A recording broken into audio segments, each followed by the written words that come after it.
முஹம்மது ஸல்லல்லாஹு அலைஹி வஸல்லம் அவர்கள் அடியாரும் தூதரும் ஆவார்கள். படைப்பினங்களிலே மிக சிறந்தவரும் ஆவார்கள்.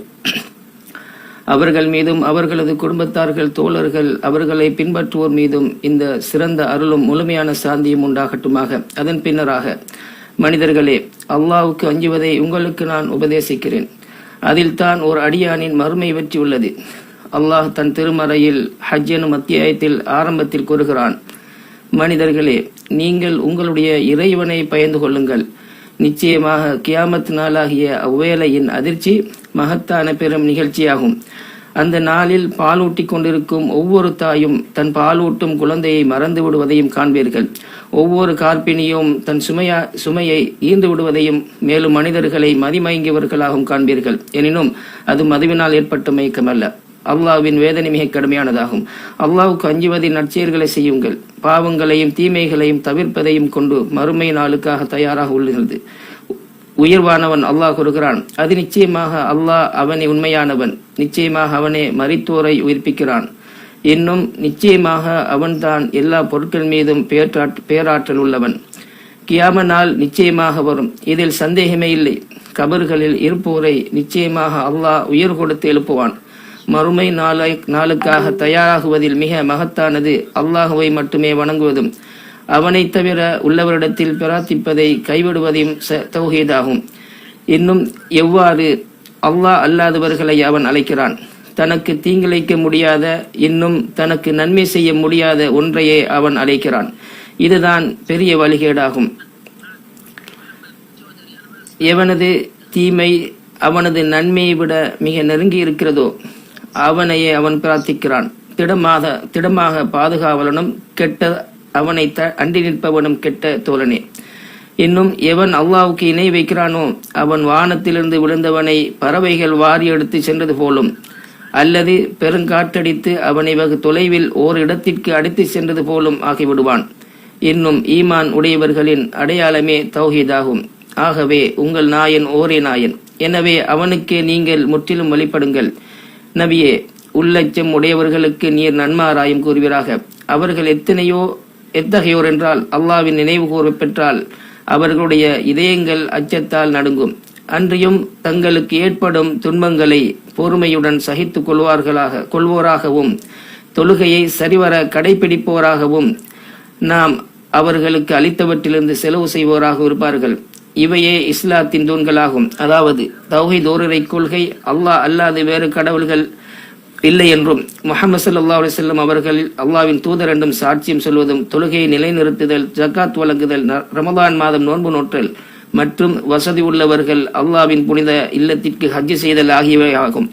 இவைகளுடன் அல்லாஹ்வுக்கு பயப்படுமாறு உபதேசம் செய்யப்படுகிறது. தன் இறைவனின் முன்னிலை நிற்பதை அஞ்சியவருக்கு இரு சுவன சோலைகள் உள்ளன. மேலும் அல்லாஹுவை வழிபடும் போதும் இன்னும் கஷ்டங்களின் போதும் பொறுமை காப்பதும் உபதேசம் செய்யப்படுகிறது. நிச்சயமாக பொறுமையாளர்களுக்கு அவர்களுடைய கூலி கணக்கின்றி முழுமையாக வழங்கப்படும். அத்துடன் அல்லாஹ் வழங்கிய அருளுக்காக நன்றி செலுத்துமாறு உபதேசம் செய்யப்படுகிறது. அவற்றை உங்களுக்காக அவன் இவ்வாறு வசப்படுத்தி கொடுத்தான், நீங்கள் நன்றி செலுத்துவதற்காக. மேலும் நிச்சயமாக படைப்புகளில் அல்லாஹுவின் பிரபஞ்ச விதிகளும் உள்ளன. அதன் மீது ஒவ்வொருவரும் அடியானும் நம்பிக்கை கொள்ள வேண்டும். இன்னும் அதிலிருந்து பிரயோசனம் அடையவும் வேண்டும். நிச்சயமாக அல்லாஹ் ஈமான் கொண்டவர்களை பாதுகாத்துக் கொள்கிறான். நிச்சயமாக நம்பிக்கை மோசம் செய்பவர்களையும் நன்றி கெட்ட மோசக்காரர்கள் எவரையும் நிச்சயமாக நேசிப்பதில்லை. மேலும் கண்ணியமிக்கவன் அல்லாஹ் சொல்கிறான், அல்லாஹ்வுக்கு எவன் உதவி செய்கிறானோ அவனுக்கு திடனாக அல்லாஹ் உதவி செய்வான். நிச்சயமாக அல்லாஹ் வலிமை மிக்கோனும் யாரையும் மிகைத்தோனுமாக இருக்கிறான். அதில் அல்லாஹ் சொல்கிறான், அநியாயம் செய்த எத்தனையோ ஊரார்களை நாம் அளித்திருக்கிறோம். அவற்றின் முகடுகள் மீது அவை விழுந்து கிடக்கின்றன. எத்தனையோ கிணறுகள் பாலடைந்து கிடக்கின்றன. எத்தனையோ வலுவான மாளிகைகள் பால்பட்டு கிடக்கின்றன. மேலும் அல்லாஹ் சொல்கிறான், அநியாயங்கள் செய்து கொண்டிருந்த எத்தனையோ ஊர்களை நான் அவகாசம் கொடுத்தேன். பின்னர் அவர்களை பிடித்து கொண்டேன். மேலும் என்னிடமே மீண்டும் வர வேண்டும்.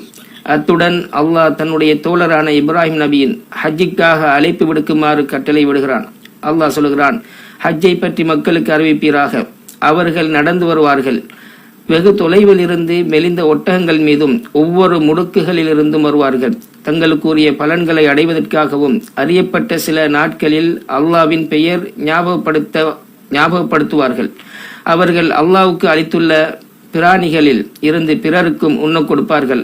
ஆமாம், அவர்கள் தங்களுக்குரிய நன்மைகளை அடைவதற்காகவும் அல்லாஹ்வின் பெயரை நினைவு கூறுவதற்காகவும் தொலைதூர இடங்களிலிருந்து ஹாஜிகள் வந்துள்ளனர். ஹஜ்ஜுடைய வழிபாடுகளை நிறைவேற்றுவதற்கும் அல்லாஹ்வின் திருப்தியை பெறுவதற்கும் அவனது நற்கூலியை நாடியும் மகத்தான காபாவாகிய அவ்வில்லத்தையும் இன்னும் சங்கைமிக்கும் இடங்களையும் கண்ணியப்படுத்துகிறார்கள். அல்லாஹ் சொல்கிறான், அந்த மஸ்ஜிதுல் ஹராமை விட்டும் மனித சமுதாயத்திற்கு எதனை புனிதத்தலமாக நாம் ஆக்கியிருக்கிறோமோ அதிலே தங்கியிருப்பவரோ வந்துடையவரோ வரத்துடையவரோ எவராக இருந்தாலும் யார் அதிலே அநியாயம் செய்வதன் மூலம் வரம்பு மீற விரும்புகிறானோ அவனுக்கு நோவினை தரும் வேதனையிலிருந்து சுவைக்க செய்வோம். இந்த இடத்திற்கு அவர்கள் வருகை தந்தது ஏகத்துவ அழைப்பிற்கு பதிலளிக்கும் விதமாக வணக்கத்தை கொண்டு அல்லாஹுவை ஒருமைப்படுத்தவும் இணை வைப்பை கைவிடவுமாகும். அல்லாஹ் சொல்லுகிறான், நாம் இப்ராஹிமுக்கு புனித ஆலயத்தின் இடத்தை நிர்ணயித்து, நீர் எனக்கு எவரையும் இணை வைக்காதீர், என்னுடைய இந்த ஆலயத்தை சுற்றி வருவோருக்கும் அதில் ருக்கு சுஜூது செய்து தொழுவோருக்கும் என்னுடைய வீட்டை தூய்மைப்படுத்துவீராக என்று கூறினோம். எனவே இந்த வீடு ஆண் அதன் கண்ணியத்திற்கு பொருத்தமில்லாத எல்லாவற்றிலிருந்தும் சுத்தப்படுத்தப்பட வேண்டும். எனவே ஹஜ்ஜில் தீய பேச்சுகளோ சச்சரவுகளோ இல்லை. இன்னும் அரசியல் கோஷங்களோ கட்சி சார்ந்த அழைப்புகளோ இல்லை. அல்லாஹ்வுக்கு அடிபணிதலும் அவனது நபியான முஹம்மது ஸல்லல்லாஹு அலைஹி வஸல்லம் அவர்களை பின்பற்றுதலும் மட்டுமே இருக்க வேண்டும். வெளிப்படையான மறைமுகமான தூய்மையும் உடன்படிக்கைகளும் வாக்குறுதிகளையும் முழுமையாக நிறைவேற்றுதலும் பிறருடைய உரிமைகளை மதித்தலும் மட்டுமே அங்கு இருக்க வேண்டும். அல்லாஹ் சொல்லுகிறான், இதுவே முறையாகும். மேலும் அல்லாஹ்வின் புனிதமான கட்டளைகளை யார் மேன்மைப்படுத்துகிறாரோ அது அவருக்கு அவருடைய இறைவனிடத்தில் சிறந்ததாகும். இதுதான் இறைவன் வகுத்ததாகும்.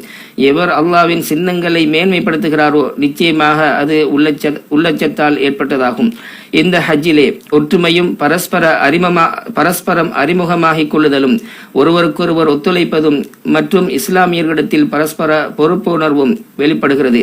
இந்த வழிபாடுகளை நிறைவேற்றுவதில் அவர்கள் வெவ்வேறு மொழிகளில், நிறங்கள் மற்றும் வெவ்வேறு நாடுகள் சேர்ந்தவர்களாக இருந்த போதிலும் ஒருவரை ஒருவர் நேசிக்கும் சகோதரர்களாக இருக்கின்றனர். இதனால் அவர்கள் தங்களுக்குரிய நன்மைகளை அடைகிறார்கள். மேலும் தங்கள் அறுக்கும் பலிப்பிராணிகளிலிருந்து அல்லாஹ் சொல்லுவது போல கஷ்டப்பட்ட ஏழைகளுக்கும் எளியவர்களுக்கும் உண்ண கொடுக்கிறார்கள். மேலும் ஹாஜிகளின் செயல்களின் நன்மை செய்தலும் பேச்சுகளில் உண்மை இருக்க வேண்டும். அல்லாஹ் சொல்கிறான், மேலும் பொய் உரைப்பதையும் தவிர்த்து கொள்ளுங்கள். அரபா மைதானத்தில் நிற்பதில் உங்களுக்கு குறித்து அல்லாஹ் தன் வானவர்களிடம் பெருமையோடு பேசுகிறான். அது ஒரு மகத்தான நிலையாகும். அதில் தான் அல்லாஹ் பின்வரும் வசனத்தை இறக்கினான், இன்றைய தினம் உங்களுக்காக உங்களது மார்க்கத்தை நான் முழுமையாக்கிவிட்டேன். எனது அருட்கொடையை உங்கள் மீது நான் நிறைவு செய்துவிட்டேன். மேலும் இஸ்லாத்தையே உங்களுக்கு மார்க்கமாக தேர்ந்தெடுத்து கொண்டேன். எனவே நேர்வழி காட்டியான நபி ஸல்லல்லாஹு அலைஹி வஸல்லம் அவர்களை பின்பற்றுங்கள். எனவே நபி அவர்கள் அரபாவில் லுஹர் மற்றும் அசர் தொழுகைகளை ஜம்உ மற்றும் கஸ்ராக தொழுதார்கள். பின்னர் சூரியன் மறையும் வரை அமர்ந்து அல்லாஹுவை நினைவு கூர்ந்தார்கள். பின்னர் முஸ்தலிஃபாவிற்கு சென்று அல்லாஹ் சொல்வது போல பின்னர் அரபாவிலிருந்து திரும்பும் போது மஹ்ஷருல் ஹராம் என்னும் தலத்தில் அல்லாஹுவை திக்ரு செய்யுங்கள்.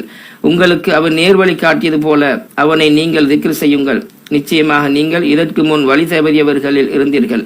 பெருநாள் அதிகாலை வந்ததும் மினாவை நோக்கி சென்றார்கள். அல்லாஹ் சொல்கிறான், பிறகு நீங்கள் மற்ற மனிதர்கள் திரும்புகின்ற இடத்திலிருந்து நீங்களும் திரும்பிச் செல்லுங்கள்.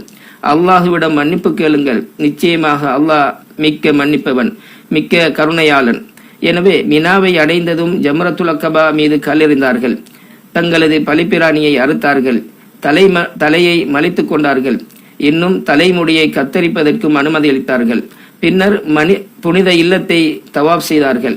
அல்லாஹ் சொல்கிறான், அதன் பிறகு அவர்கள் தங்கள் சடங்குகளை நிறைவு செய்யட்டும், தங்கள் நேர்ச்சைகளை நிறைவேற்றட்டும், பூர்வீக ஆலயத்தை தவாஃபும் செய்யட்டும், அமைதியை பேணி ஒழுங்குமுறைகளை பின்பற்றுதலிலும் கவனம் செலுத்தட்டும், நெரிசல்களை தவிர்த்து கொள்வதும் சம்மதப்பட்ட அதிகாரப்பூர்வ அமைப்புகள் வகுத்துள்ள ஒழுங்குமுறைகளையும் பின்பற்ற வேண்டும்.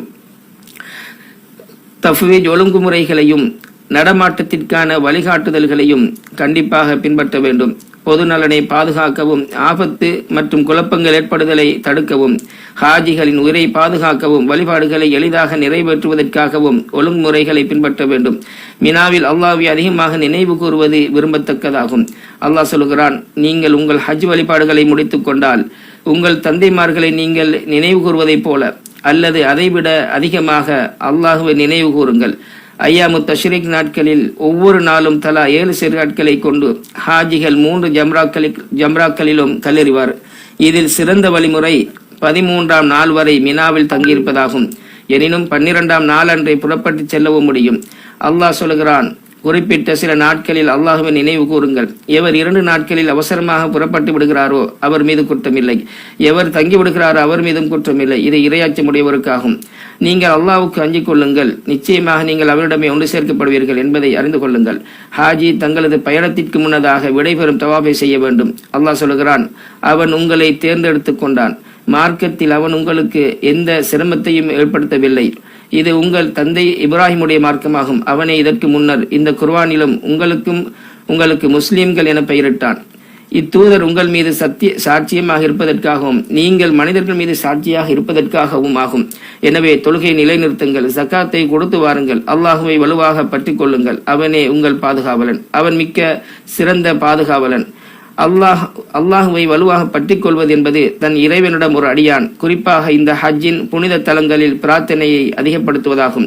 அவை பிரார்த்தனைகள் அங்கீகரிக்கப்படுவதற்குரிய இடங்களாகும். உங்கள் இறைவன் கூறுகிறான், என்னையே நீங்கள் பிரார்த்தியுங்கள், உங்களுக்கு நான் பதிலளிக்கிறேன். அவர்களில் இப்படி சொல்பவர்களும் உண்டு, எங்கள் இறைவா, எங்களுக்கு இம்மையிலும் நன்மை தருவாயாக, மறுமையிலும் நன்மை தருவாயாக, இன்னும் எங்களை நரக நெருப்பிலிருந்து பாதுகாப்பாயாக. அத்தகையோருக்கு அவர்கள் சம்பாதித்த நற்கூலி மறுமையில் உண்டு. மேலும் அல்லாஹ் கணக்கெடுப்பதில் மிக மேலானவன். யா அல்லாஹ், ஹாஜிரிடமிருந்து ஏற்றுக்கொள்வாயாக. ஹஜ் வழிபாடுகளையும் அவர்களது பிரார்த்தனைகளையும் அவர்களது காரியங்களையும் எளிதாக்குவாயாக. அவர்களது பாவங்களை மன்னித்தருவாயாக. மேலும் பாதுகாப்பாகவும் நன்மைகளை பெற்றவர்களாகவும் வெற்றியாளர்களாகவும் அவர்களை தத்தமது நாடுகளுக்கு திருப்பி அனுப்பி வைப்பாயாக. யா அல்லாஹ், முஸ்லிம்களின் நிலைகளை சீராக்குவாயாக. சத்தியத்தின் மீது அவர்களது கொள்கையை ஒன்றுபடுத்துவாயாக. அவர்களது அனைத்து விவகாரங்களையும் நீயே பொறுப்பேற்றுக் கொள்வாயாக. அவர்களது மார்க்க மற்றும் உலகளாவிய அனைத்து சூழ்நிலைகளையும் நல்வழியில் திருத்தி அமைப்பாயாக. யா அல்லாஹ், இரு புனித தலங்களின் காவலர்கள் மன்னருக்கு அனுகூலம் புரிவாயாக. சல்மான் பின் அப்துல் அசீஸ் அவர்களுக்கும் அவரது பட்டத்து இளவரசர் அமீர் முஹம்மது பின் சல்மான் அவர்களுக்கும் இவ்வுலகத்திலும் மறுமையிலும் அவர்கள் இருவருக்கும் நற்கூலி கொடுப்பாயாக. நிச்சயமாக உன்னுடைய அடியார்களுக்காக அவர்கள் நன்மை செய்கிறார்கள்.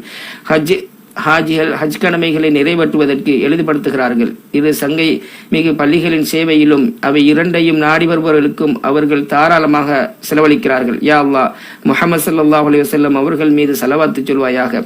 அவர்களது குடும்பத்தார் மற்றும் தோழர்கள் மீதும் அருளையும் மிகுதியான சாந்தியையும் பொழிவாயாக.